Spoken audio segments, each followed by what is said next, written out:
Why am I a Christian?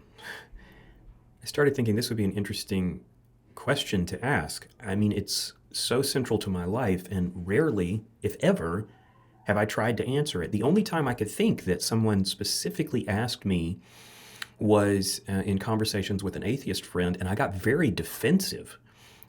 And it kind of struck me as odd. Why did I get defensive about that? And I think the reason is because some of the truth of why I'm a Christian, I felt at the time, weakened the case for the veracity of why I was a Christian. I now no longer think that because I've had time to think about it. And I want to give you the reasons why I'm a Christian. And I want to be really honest with you. Some of them may be things that people wouldn't want to admit, but I'm just going to admit them to you and see what happens. So I heard once that 30% of people leave the faith of their parents. And the person who was telling me this thought that it showed how weak the ties of faith were. But what I heard in it is 70% stick with the faith of their parents. 70%? That's pretty amazing. And sometimes a statistic like this is shared to make the point that you're only a Christian because you were raised in it. And so I just want to admit that for a lot of my life, that was the truth. I was a Christian because I was raised in it. And that still continues to have some sway in my life. I would say, though, I no longer am a Christian just because I was raised in it, but it does play a part, right? For a long time, I wondered if I might have just stayed in the faith because early on, at like 16, for instance, I was already leading a Bible study in my parents' garage in high school, and was in ministry early on, in churches as a young man, and was getting comments like comments that led me to realize that I had a kind of an unusual skill for explaining the Bible that was not common. And so I got a lot of affirmation.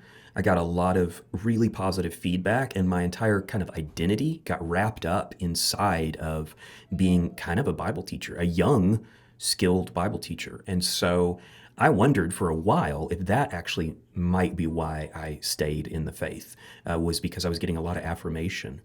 And so that's a challenge that a lot of people face who are very talented and find affirmation in the church.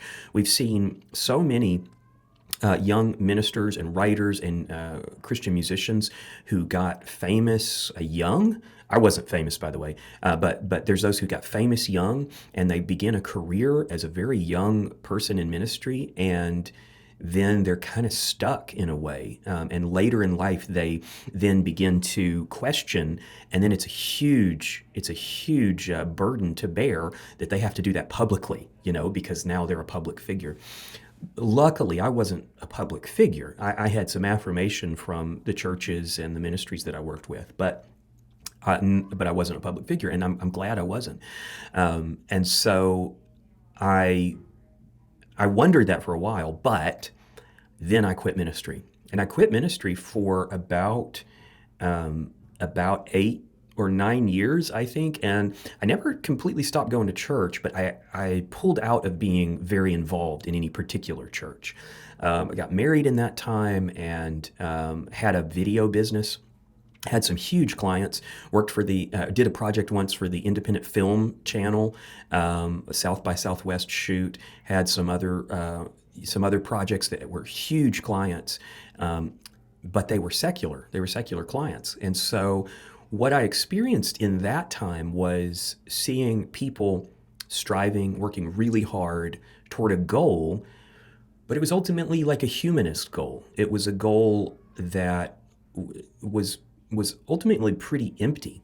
And so there was a kind of emptiness in the world outside of, working in ministry. And that was, I don't know if that was a surprise, but it was a challenge. And so I pursued success in filmmaking and with my media business. And, fortunately, a lot of the clients I had were ministry clients. And so I was able to kind of maintain some connection with discussions about ministry and Jesus and the faith. So I wasn't completely removed, but I was removed enough that I could have left the faith at that point.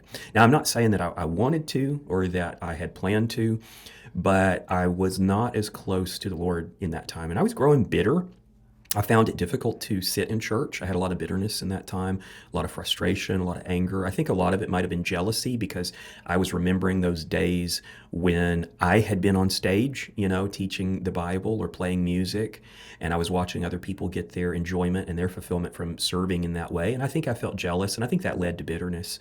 And so it was hard for me to sit in church. It was frustrating. And I also had a pretty big theme in my life at that time of pursuing some sins, some internet sins, pornography, and stuff like that. And so, because of that, was growing kind of a hardness of heart. I think would probably be the best way to say it. I was feeling bitter. I was trying to justify that sin and make that sin okay, and that actually led me to being more open to some of the, I'll say, ideas outside. Never abandoned the faith, or anything like that. But I felt myself kind of drifting. Drifting would be the right word for it. And I'm glad I didn't stay in that. Honestly, my wife was pretty instrumental in in offering an opportunity to leave that. Although she didn't force me, but she had a lot of connections in her family and the church where she grew up, and that led to other connections that sort of drew me back into ministry over time, and a ministry that her dad started that I'm involved in now. And so over time, I was drawn kind of back into that. But I had nearly a decade there where I had real freedom to leave the faith if I wanted. Of course, there would have been social consequences, but I could have. I could have, and I didn't. So a lot of that, I think, had to do with the emptiness that I sensed outside. The most successful people that I worked with in my video business, there was often a lot of emptiness if they were people that didn't have faith, and that was meaningful to see. The people that I was kind of idolizing and wanting to be like in filmmaking and in the kind of the media industry. They were a lot more. They seemed like they felt a lot more empty than I did, if they were completely secular or agnostic, atheist, or whatever. So that meant something to me, and I think that did influence me. So I started kind of moving back toward ministry, and I think one way to say it is I wrote down that I stayed because of the deep longing, that spiritual hole in my gut. I experienced it being filled, and that light could still shine through in times when I was drowning in my own sin or my own brokenness or my own weakness. Now, by the way, this is all after I was a Christian. I was a Christian this whole time, but I'd kind of been running and distant. And so it kind of felt like I had spiritual companionship through that whole time, even though I was running. And so in those times, I was actively like justifying my own icky darkness that I was pursuing. But I now think that spiritual companionship I felt that never really left, I now think that was just the Holy Spirit in me doing what the Holy Spirit does. And I'm so thankful for that. And when I would kind of run up against that emptiness, in those years, I never left, right? I never jumped the fence and got outside of the reservation, so to speak. But I got closer to the fences than I'd ever been before, and it's like I could hear the emptiness outside or something. It's like the enchanted forest beyond had scary creatures, or something like that. There was an emptiness out there, and I could feel it as I got closer to the edge. And the thing that would drive it away was reaching out to my Creator, reaching out to Jesus, and generally through prayer, sometimes through Bible study. But I wasn't really studying my Bible much, or even opening my Bible much in those years. But I still did pray fairly regularly, and never really left that behind. And so when I would reach out, if I was feeling that emptiness, and when I would reach out to Jesus, it just drove the emptiness away, right? And I know that sounds like woo-woo, stuff, but I don't know how else to put it. And it wasn't like an intense experience, by the way. Some people seem to experience God in a much more charismatic way. I never really have. For me, it's never been all that intense. It's just been consistent, And so like I think God probably interacts with people in different ways. And so just in the same way that I interact differently with different friends, God interacts with us probably different in different ways. And so for me, consistency was more valuable than like really intense momentary experiences. Like I needed that consistency, and that's a lot of what kept me. And so I really can't for those parts, I can't take credit for any of this. I can't take credit for my parents being Christians and raising me in that. That was their credit. But even they probably would say, well, no, that wasn't to their credit. That was God, to the credit of God. Same with this kind of drawing that kept me from leaving. That's not to my credit. That was to God's credit. So those are big aspects. But there was more, I think. Another reason I stayed, and this may be one of the biggest ones. I don't know. Another reason that I stayed is that God's people were good. God's people, meaning other believers, were good. The vast majority were very good to me. They were very good to each other, and that was something different than I saw out in the world. Now, I know, of course, everyone has these stories of heartbreak of how hypocritical Christians have hurt them and stomped all over them. And there are some of those that does happen. But here's a challenge that I want you to think about. When someone tells you that the church is full of hypocrites, ask this question: how many? And they'll say, well, what do you mean? You say, well, how many hypocrites did you come in contact with in church? And they might initially say, well, all of them. You say, well, no, hold on. Really, how many people are you talking about when you say the church is full of hypocrites? And when you drill down to it, except in rare cases, usually the person has been hurt by one or two people, and then they've taken that and they've kind of blanketed that across the entirety of everyone else at that church that had no idea that it was going on. And so a follow-up question might be to say something like, well, how many people hurt you? And they may say, well, 3 or 4 or 5. Even if it's 5, how big was that church? Well, it was 150 people. So then the question is, how many people didn't hurt you? How many people accepted you? How many people were kind to you? How many people would have had you come and eat with them and share Lord's Supper with you and pray for you? How many people did that? And the fact is, usually it's the vast majority of believers in most churches. So this whole argument of the church is full of hypocrites, I just think it's phooey, it's silliness, and I think we need to challenge it by really not just letting it slide. That's what we often do, is just letting it slide. Like one of my old answers used to be when somebody would say, the church is full of hypocrites, I would say, yeah, because it's the only place that would take us. I think it's a pretty good answer. It's kind of funny. But then you could follow it up with this other idea, because I think it's true. Now, are there churches that lend themselves to hypocrites, self-righteous, legalist, jerks? Yes, there probably are. But that wasn't where I was. At least, I don't think I was. And maybe I was one of them. Whatever. My point is that I didn't leave the faith largely because my experiences with God's people were very good. And my experiences with unbelievers were okay, I mean, like it's still the United States. Everybody kind of has a gist of how we're supposed to behave. But even that comes from being bathed in Christian history over time. So even that, really, Christianity can kind of take credit for, in my opinion. So my experiences with other believers were really good. God's people were really good to me. They were good to each other. They were genuine.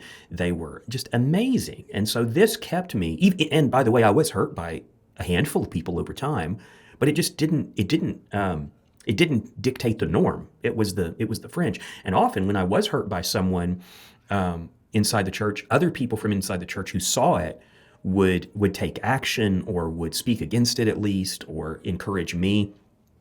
God's people are good, right? I mean, if you're dealing with other believers, you're gonna it's gonna be better than what's out there. Now, if you're dealing with religious legalists, whole other story. And some people have been hurt by entire groups of religious legalists. I acknowledge that. I'm very sorry if that's happened to you. But that just really, I feel like that was not predominantly my experience. So with that said, that largely kept me in the faith. Yet again, I can't take credit for it, right? That's other people. That's God working through other people. So that's another reason why I stayed. There's another big reason, but when I say big, I think it's actually smaller. There's another reason I stayed that I think is smaller, but it's made to sound like it's a big reason. Lots of people make this into a big issue. In fact, apologetics is kind of based on this whole thing that I'm about to say. But one of the smaller reasons why I stayed is because philosophically, Christianity worked. It works. I'm introspective. I'm analytical. I ask a lot of questions. I'm a very curious person. If you meet me face to face, I'm going to be asking you questions. I want to know things about you, but not just about you, but about you. You know, what can I learn from you? Okay, so that's my mindset. If Christianity didn't work philosophically, it would be a challenge for me. I don't know that I wouldn't have immediately left because of these other reasons I've said, but it would be something in there that would make it difficult for me to just be honest about what I think. And maybe I would leave eventually. I don't know, but I don't think I would, probably based on this one. But it is one of the reasons that I stay is that Christianity works. It works. It's rational. It's reasonable. Some of the ideas there is that it's based on well-recorded public actions. This is what I wrote down about it. Christianity is based on well-recorded. I really do believe that. I think the apostles did a great job of recording what happened. Public actions, I think that's valuable. It's not a secret religion where things were done kind of in the dark in the back rooms where only one or two people saw it and you have to just trust those one or two people. Jesus did stuff publicly. That's a huge deal. He did things in front of large crowds. He appeared after his death to a lot of people. So those became eyewitnesses that then could verify in that, that first kind of Bible writing phase. They could verify that what was being written down and accepted as canonical was actually true, right? It was well recorded. It was public actions, and those public actions would be inexplicable by any other means, in my opinion, other than that our Creator took on a human body. It came to earth to reconcile his creation to himself. That's just the best explanation. It's not the only explanation. Like he could have been a multi-dimensional alien being, who duped us or something. I mean, there's other explanations. They're just not as good. They just don't work as well. They're not as rational as the very rational explanation that the apostles give in the Gospels and in their letters. So it philosophically works. It fits together. It answers the big cosmology questions. It also has a kind of philosophical flexibility that you would expect of the Creator, because like if someone writes a religion right now, like a false religion, they would write it for our times, but they can't predict the mindset of people from the future, and they can't predict the kind of issues they'll be dealing with. And so that makes older fake religions harder to maintain. Christianity has not suffered from that. Christianity has shown this amazing philosophical flexibility through the timeline of history in such a way that it continues to be viable. I mean, that's the amazing thing. We're still talking about what these guys wrote down. And that's because, in my opinion, what they wrote down came from the source of us, came from the Creator. He showed amazing, just amazing supernatural wisdom in the way that he did the whole thing. And so it works philosophically. Now, I know that it's very possible in the comment section, if like, say, agnostics or atheists are watching this, that there will be bitter hearts that decry the rationality of the faith. They'll say that I'm wrong. They'll say that Christianity is silly and stupid and, all of these things. There's a time in my life when I had some real success with some apologetic videos where I was waking up pretty much every morning with multiple comments cussing me out for what I'd said in those videos. But, I thought, well, I guess it's working if they don't like, if the agnostics don't like, or the atheists don't like what I'm saying. But I mean, for me, I'm just talking for me here. It works. And there's going to be those that say it doesn't.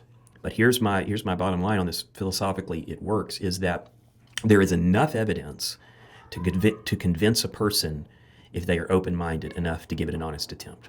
Okay, so like, are there gaps that we can't answer? Absolutely. but there's gaps in physics. There's gaps in cosmology. There's gaps in any of the sciences. There's gaps in dentistry. You see what that's kind of funny.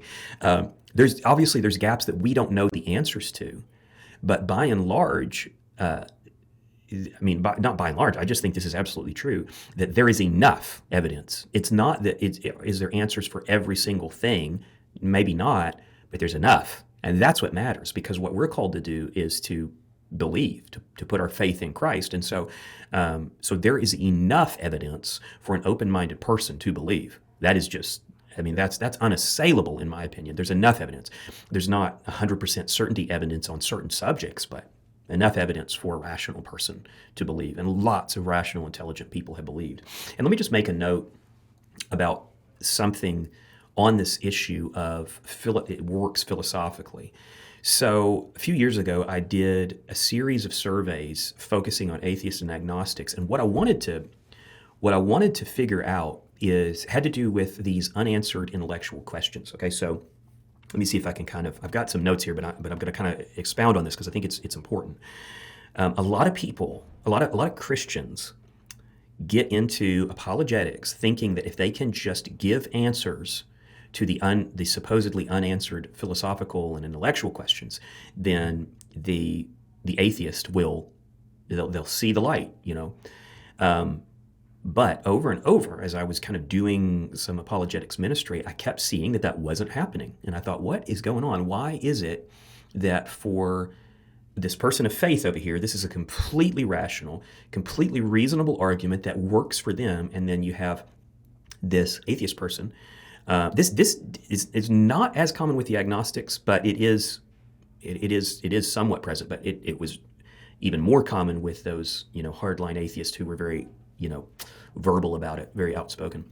They weren't being convinced, and I thought, okay, well let's do some surveys. Let's see if we can figure out what's going on here. And so I focused on atheists who had grown up in the faith and then left the faith, right? So they'd been self-proclaimed Christians, and then they'd left that faith behind. And so now what they focus on generally when they're debating or arguing or posting memes is what I would call these unanswered intellectual questions. And so what the survey was trying to get at is, when in the process of de-churching did you start asking those intellectual questions? Or when in the process of secularization, like you're on a process, you were Christian, now you're atheist. That didn't happen in one day, it kind of happened over time. And so I asked these Christian turned atheists to analyze that process, like which of these steps happened in which order. And what I found was that the unanswered intellectual questions really came kind of toward the end of the process. What came toward the beginning of the process was that the then Christian got involved in some type of what the church would call sin. Sometimes that might have been sexual sin. Sometimes that might have been, I don't need to list sins. They just got involved in some type of sin. And then that would lead generally to a sense of isolation from other believers. And that isolation would grow and grow and grow. And then bitterness would kind of come in. And then toward the end of that process, when the person is already feeling discomfort and feeling disconnected, that's when the intellectual questions start to come in. Now, are there exceptions to that process? Yeah, of course, there's exceptions to, not everybody said that, but there was enough in the surveys that I realized, yeah, this is a thing. So those intellectual questions come generally toward the end. And here's what became fairly evident to me, is that in a lot of cases, those intellectual questions actually acted as a permission mechanism. And what I mean by that is, especially in cases where there had been a sin that the person was attached to and either didn't or felt like they couldn't leave behind, it grew a great amount of tension inside of their psyche or inside of their soul or whatever you want to call it. They had guilt for the sin, and that guilt then became sort of displaced on the other believers around them, and they began to feel bitter for the guilt, and they're trying to look for an escape. I've heard multiple atheists say this. They were looking for an escape from the guilt. And and a way to preserve their own dignity, right? I mean, pride is powerful. And so then the unanswered intellectual questions become a way to to personally permit that person to escape the guilt, at least so they think. And I think that's really where these unanswered intellectual questions often fit, is in this place where the person is looking for permission to do the sin. I mean, I know that sounds old school, but I actually think that is what's going on, is they want permission. And I've had enough atheists tell me that atheists who were really honest about the kind of the round trip, have told me that. They wanted, in some ways, they wanted Christianity to be true because it's comforting, but in some ways they wanted it to be false because they were living under such tension. And so these unanswered intellectual questions, that set of surveys, for me, it kind of just set them aside. Not to say that we don't deal with them, right? But I started to feel like if that is truly the case, then a lot of apologetics really is probably misplaced. And what we need to be doing is we need to be calling Christians who have gone wayward back to the faith through the traditional means of talking about lifestyle, talking about sin, talking about the hardening effects of sin and how that can lead to disbelief. I mean, Hebrews just straight up says that, right? So we know it in Scripture that this happens, that hardness of heart can come from sin, and then unbelief can come from that. And so I just don't think it's about unanswered intellectual questions. I just don't think those are nearly as powerful as people pretend like they are. And by the way, and here's the other thing, that the unanswered intellectual questions allows the person to preserve their pride, because I don't think any atheist wants to admit, yeah, I failed as a Christian morally, and that led to me being isolated, and that led to me being bitter, and then that led to me looking for a philosophical escape, and then I found it in the... No atheist wants to say that. They often use the supposed unanswered intellectual questions because that's a way of remaining superior. I mean, so like you look at it and it has Pharisee written all over it.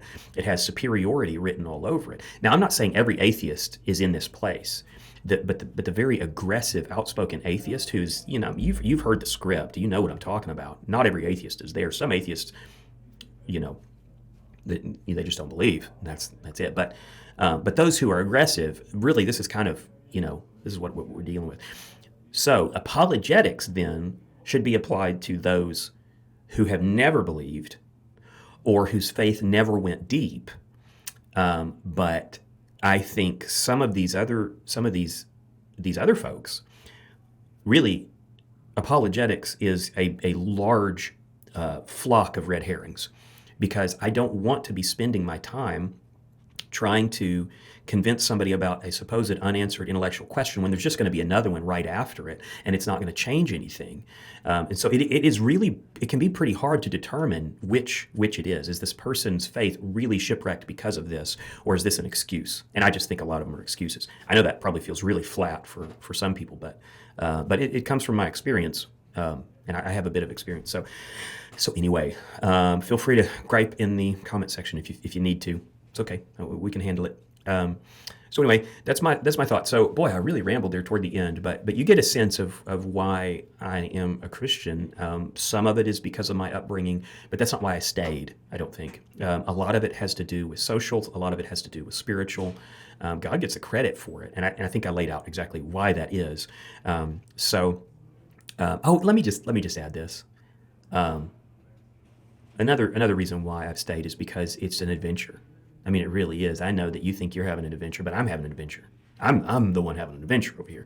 I mean, some people think, the faith is so boring, but it fills me with such excitement to think about the future, to think about Christ's return, to think about the kingdom, to think about what's to come. And so that's a whole nother one that I didn't write down in my notes over here. It's just occurred to me. Some of why I stay is because I really like it. I'm enamored by the concepts. I'm in love with with what it means, and I'm looking forward to the payout. So I think I'll end with that. I've given you a lot to think about, and I've gone for 35 minutes. That's the length of a sermon. So I guess we'll call it. Thanks a bunch for watching, and feel free to share this or subscribe if it's meaningful to you. Feel free to leave a mean comment if you need to. All right, we'll see you later.